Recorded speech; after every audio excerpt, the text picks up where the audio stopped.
Lucian.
BP Reloaded, I'm back. I've been waiting to use that music, you know. That's not like a training sequence, possibly, but it's more like an intro, you know, to just kind of let you know what's about to happen, you know. So want to give you guys some updates. I'm going to be a little quicker. I'm going to give you a lot of extensive information on my training session, but I want to give you an update also. My hard drive died over there. It died, but it lets me know that it's mounted, so all the data that I put on there I can still use, because I got a training session with Jay, I got a training session with Elisa Samare, now 2011 European mixed doubles champion with Andre Philemon, and then I got one multi-ball training session with Coach Philemon. So I'm going to put that information up when I get back. It's such good training that I can't let it go to waste, but I gotta replace that hard drive.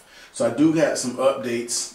That's the first one. The hard drive died, and as you can see, I'm in a different location. The last time I was in a room downstairs, and I was secluded, and I really prefer to stay there. I mean, I could do like this and touch each walls, and I kind of felt like I was in solitary confinement, and I had that Rocky Balboa thing going, and then the coach put me here, which is a lot more civilized, you know. And the room he's working on downstairs, it's like Starship Enterprise. It's a brand new room, and I'm gonna really fight him to stay there, because I would rather stay in the other dingy kind of, you know, think Star Wars, everything's a little dingy, and then the new room is like Starship Enterprise, and I don't really want Starship Enterprise. I got Starship Enterprise at home. I want hard training, hard environment all the way around over here. So that's the first update. And second update is I've lost like 14 pounds. Which is just like, I was on Skype and my wife was like, you ain't got no neck. So I lost weight, and my goal was to lose 16 pounds. You know, and how the whole weight gain started was in 2009, I was in a mountain bike race, and a guy crashed into me, and the chain ring of his bike went across the back of my heel, right at the Achilles, right above the Achilles, and into my season. I mean, probably the worst injury that I've ever had. I think I sat in the bed for 6 weeks, and never really recovered. I went back training maybe 6-7 weeks later, and then I re-injured it because it was so cut. I think I got pictures I'll show you. Because it was cut, and when the muscles came back together, they actually didn't connect. So I went back to training, and I tore it again, and I did all these strength tests, and I could put my foot flat, and I couldn't bring my heel up. So it took up until like May of 2011. This happened in November 2009. May of 2011 is when I felt like I was strong again, because in 2010 I played 2 tournaments. I played this charity event with Rick Carlisle called Purple Ping Pong in Dallas, and man, I didn't play bad, I just moved bad. You know, I would step around, I would put the weight on that left foot, and my leg would almost buckle. And then a month later, I played another tournament, a team tournament in Broward, down in Fort Lauderdale, and I lost to 2 players that I never lost to before, and they even came close to losing to them. And you know, I'm really not one to complain. you know. But for me to play, I need to step around. And if that left leg is weak, I can't step around, then there was an issue. So I lost both of those matches, and I really wasn't upset because once you go to compete, you just kind of have to chalk it up. You know, whatever happens, then you just kind of take one for the team. But I took about another 6 or 8 months to really strengthen it, and where it slowly came back, and I didn't even know it was back to full strength until I would go back to mountain bike, and when I would get to the top of a hill and I would need to really push down with my ankle, I could get over top of a climb, and before I couldn't do that for 8 or 10 months, you know. So the leg is back fully healed. Let me look at my notes. So the weight loss is 14 pounds. I was 16 pounds, and I've been here 21 days as of yesterday, which is, I lost track of the days. I think it's like the 15th. 15th, yes. Like as of the 14th, I was here 21 days, and I lost 14 pounds. It's coming fast, and as a result of that, I feel weak. I'm really weak. When I was training, I was in South Florida. I would do 6 drills every training session, 6 drills of at least 8 minutes. Here we do 4 drills, and then there's a bigger break. So I thought that I was going to physically be sore, but I'm not sore. I haven't been sore one day, no legs, but I've just been weak. Like the legs have just been heavy. I hadn't been able to move as fast, and once I got a tripod, I started videotaping training sessions, and I was like, this training is gonna suck. I'm in like quicksand. And then I started looking, and I said, okay, I don't feel so bad. It's just the players are much faster, and I'm really weak because you can't lose 16 pounds and be in the process of dropping a quarter of a pound or half a pound every day and think you're gonna feel strong. And in fact, if you look at the BP Reloaded, the very first episode, how this whole conversation started, is I went to China, and the whole process there, I was weak. I was in China in August one year, and I didn't play good until November. You can check those stats if you go to, I did not start playing well until November. So, and that was only like 4 weeks. Now I got another 4 weeks of being here. So, constantly feeling weak. You know, there's some sessions, because, you know, we do 2 sessions Monday through Friday. Saturday we do 2 sessions. Sunday we do 1. And every now and then, if something happens, you know, and okay, the gym is being used, so we'll miss 1 training session. So on the average, we've done 13 training sessions a week.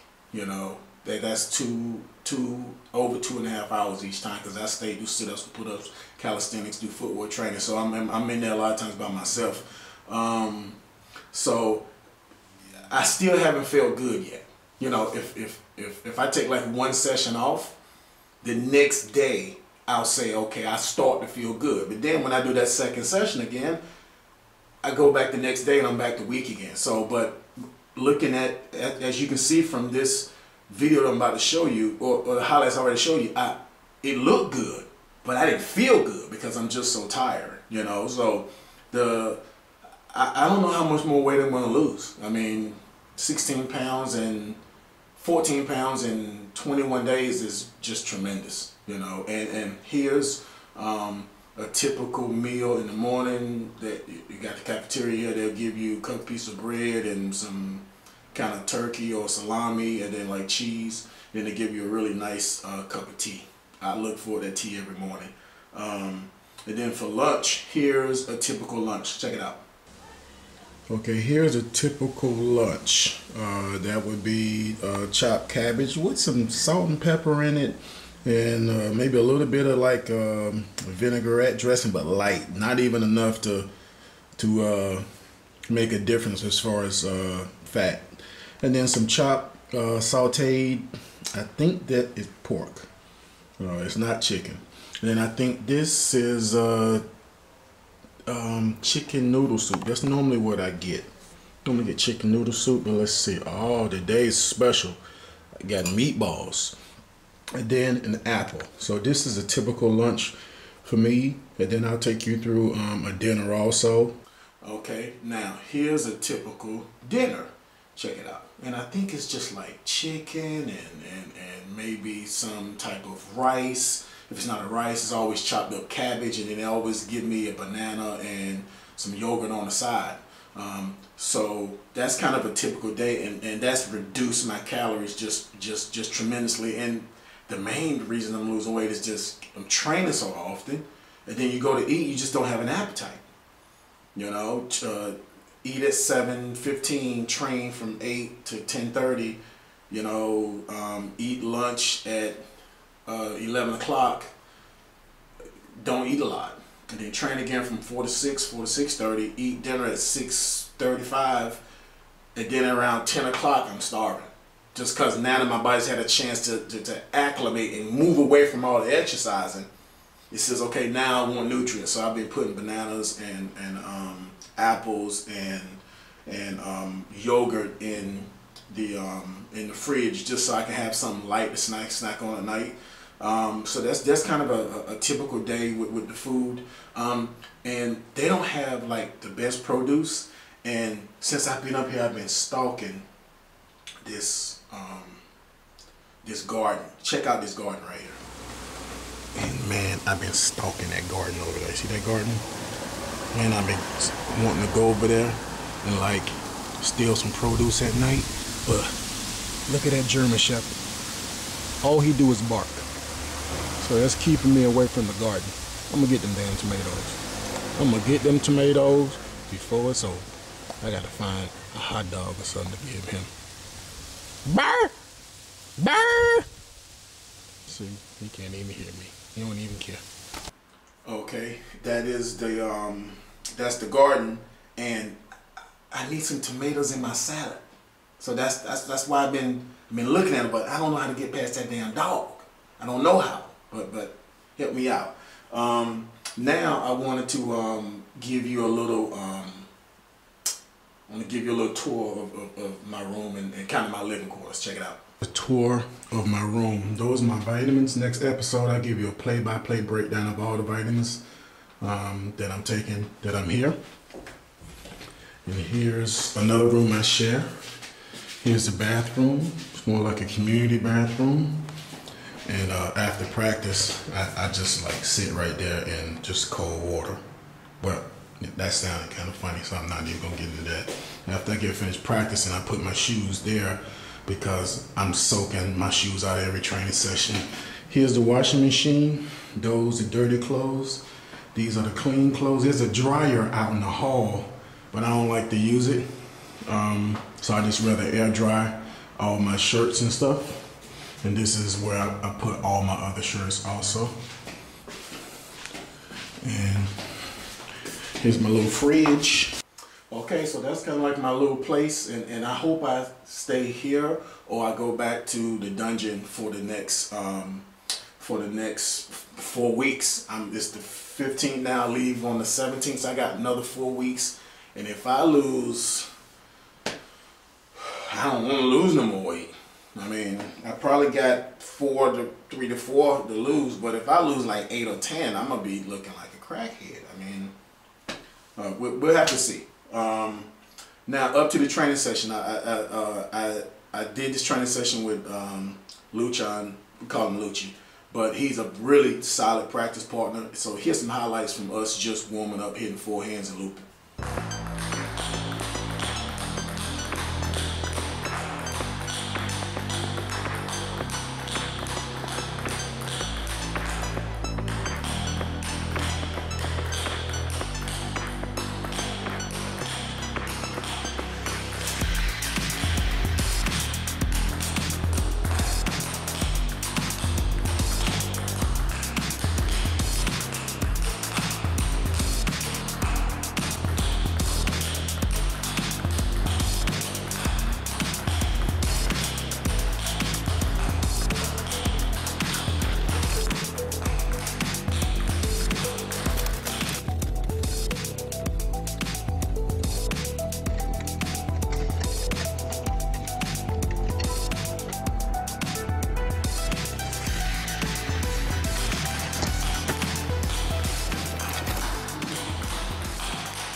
Now, you know, every training session I always put in me hitting forehands and looping.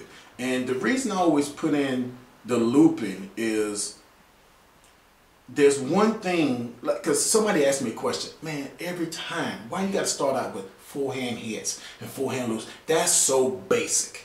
Great. That's a great statement. Now, what that person, I don't want to mention their name because I don't want to expose them. You know, if you got questions the next time you want me to mention your name, I'll say such and such from such and such country asked me this question and I'll answer it in this BP Reloaded. But when you're forehand looping, there's one primary thing that should be happening that's going to determine whether or not you have a high quality forehand loop. I'm going to give you a minute to think about it.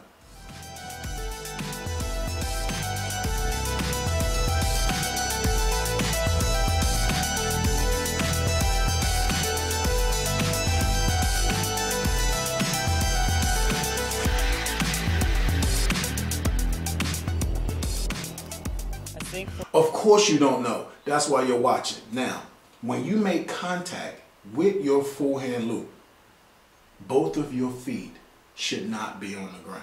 Now, I'm going to take you through a sequence of shots to where you clearly see for 95% of these loops, my feet is not on the ground. Neither one of the feet are on the ground when I make contact with the ball.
And you pull the seats, and you close the door.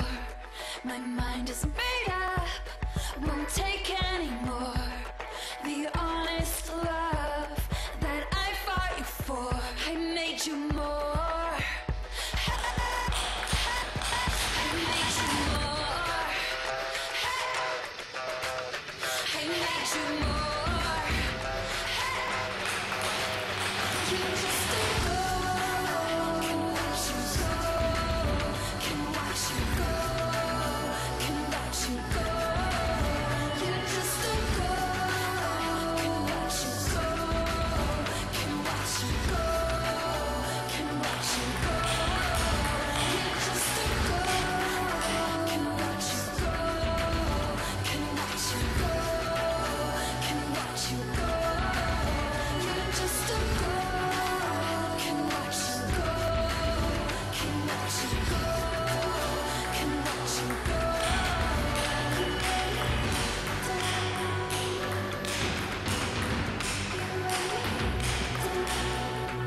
Now, did you get it?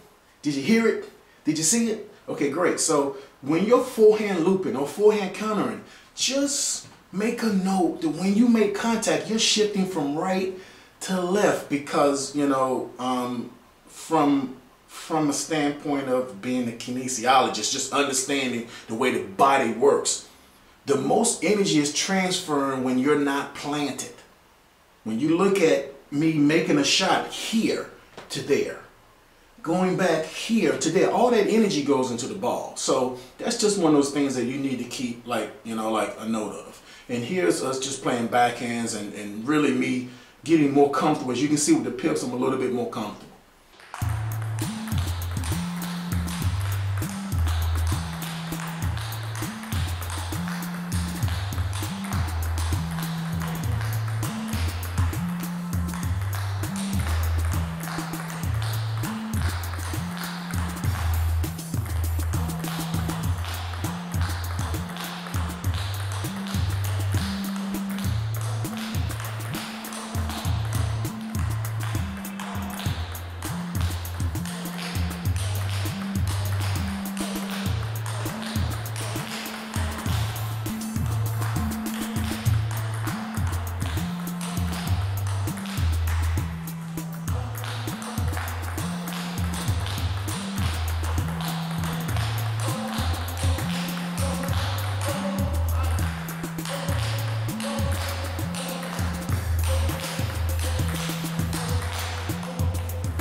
Okay, now on to drill one.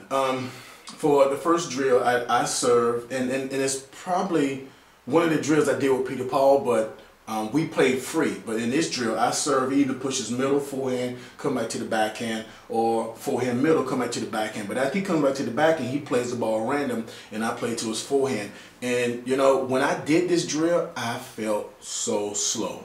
But in fact, when I looked at it on camera, I was really on time with the ball, and you can look at a slow motion sequence and see when the ball hits the table, my racket is there. When the ball hits the table, my racket is there. And the only other times where you see a gray area is when the ball goes to the middle, because I almost have to rethink where I want to go, because if I'm playing and you go to my middle and I have to shift, I'm actually going to loop to the forehand. I'm not going to loop to the backhand, because the person just standing there. So from a tactical standpoint, you know, that's a gray area, because for the sake of the drill, you got to go to the backhand. But from a tactical standpoint, it's not something you would ever really do. And the reason that you don't want to make the drill backhand, you go to my middle, I go to the forehand, is because that's so final.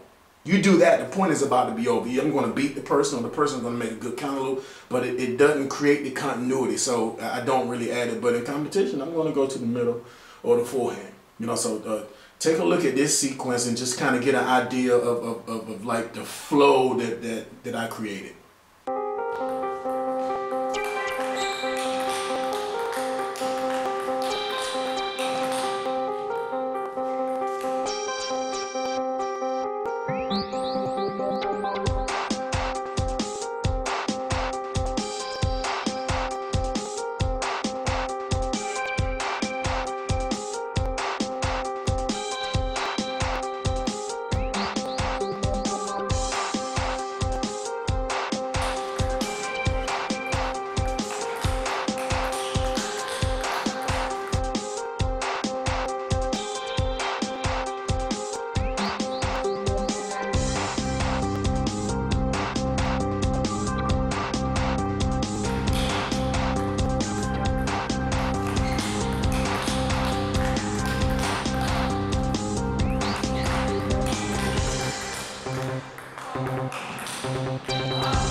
On to Luci's drill. He only did one drill. This day there was a competition in the other hall, so the coach asked him, look, just practice with Brian, because so he don't miss a day of practice. So he only did one drill, and his drill is actually pretty cool. It's 2 backhands, one forehand to the middle, two backhands, one forehand wide, and the guy's fast. He's smooth. He got good timing. So take a look at this. Take a look at this sequence.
Okay, up for my next drill. I serve. Lucci goes short anywhere. I flip to the backhand, or he pushes deep to my backhand and I backhand loop. He still plays me random. I play to the backhand. And really for me, you know, if you look at my style, you look at these highlights, you know, I think GB Table Tennis, you know, commented that you got a lot of good highlights, you know, and the reason that you see so many highlights is that I don't know if you can find any other person in the continent that run and gun as much as I do. I mean, I can get into the point, find the forehand. You do a loop, find a counter loop. You play a loose ball, loop. So I have all those highlights courtesy of running and gunning, which is physically really demanding to just say I'm constantly looking for a forehand. And if I don't play a shot, this shot that I play sets up a forehand. So really, you know, for this next exercise is me being a little bit more stable because, you know, last year when I was having a problem with the leg, and I really didn't say anything to anybody because I'm really not one to rush, you know, I don't really rush to judge. If you look at the comments on the YouTube channel, you know, a lot of people got crazy statements. I really don't say that much, you know, and I like to wait and see. Now, had I been nervous about the leg back in 2010, I wouldn't even have done this. Had I made my decision then, had I looked at my performances losing to some 2,300 players last year, I'd have said, okay, I'm not even going to get this thing off the ground. When I was offered a sponsorship by Pong Nation, I'd say, forget it, I'm done. But the leg is fully healed. So it's best to just not judge too early and then kind of let things play out because it's kind of a natural order. And if you get out of your own way, that order kind of takes place. You know, so for this exercise, I wanted to kind of, you know, be able to stand in front of the ball because that's one thing I hadn't done before. I hadn't really stood in front of the ball. I've always went to it. You know, like, okay, I'm going to stay here. Anything you do, I'm launching something back. You know, and it's a little bit more nerve-wracking because with the forehand, I know like 2 or 3 shots and I'm going to find a way to get through you. Well, when you're standing there playing backhands, it's kind of like 2 guys jabbing and you're waiting for something to happen. So you got to learn to be a little bit more patient emotionally because the run and gun style, something's about to happen like that fast. But with this style, it's kind of like I mean, you can do the horse like this or you can try it, you know, and this is more like trotting, you know, and adding that blend of staying in front of the ball and run and gun is kind of where my new style is. And I'm a little bit older. I thought that I was physically over the hill, you know, a little bit, but I'm not. I can still run and gun, but having pips, you can't do it the same way because you go too far off, then you can't come back and play. So standing and playing is good. So take a look at this highlight. You can see that the whole time I'm in front of the ball.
for the last drill. I took Luci's drill, but I added underspin serve to it. And what I wanted to be able to do is just to get used to that pivot. You know, like again, I mean, I got to be honest with you. Over a year of being tentative about stepping around, I was pretty nervous about, you know, like, do I really want that to be my style again? But, you know, once I got into the drill, you know, stepping around is so natural for me, you know, so I think that if you don't want to, you know, if you don't want to stand and play, you kind of find a mix in between running and gunning and standing and play, because what'll happen is if you, the front part of the game, if you're standing in front of the ball, things are much more congenial. They're more relaxed. If you go ahead and wait till 8-all and step around, you run and gun, they don't really know it's coming. And then what happens is they want to beat you down the line. So after you run and gun 1 or 2 points, stay. And you'll play backhands and they'll think you're about to step around, go to your forehand, and then they'll play around to the forehand. So that's a strategy that you can use, but you got to be patient, because that natural tendency to want to run and gun first could take over. So, you know, take a look at this drill, and then, you know, I'll kind of end this video.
Luci, you're going to be tired. Okay, that is the end of this episode of BP Reloaded. I'm sorry it's been such a long time. I've been so tired that I would train the first 16 days, 17 days. I've been here 22 days. The first 17 days, I trained and slept right through, ate lunch and slept to the next practice. In the last 4 days, I've been able to actually stay up all day, go to bed at 10 o'clock, wake up at 6 o'clock, ready to go. So stay tuned. I'm gonna, next up is Kazaku. Dude is a beast. He's a beast.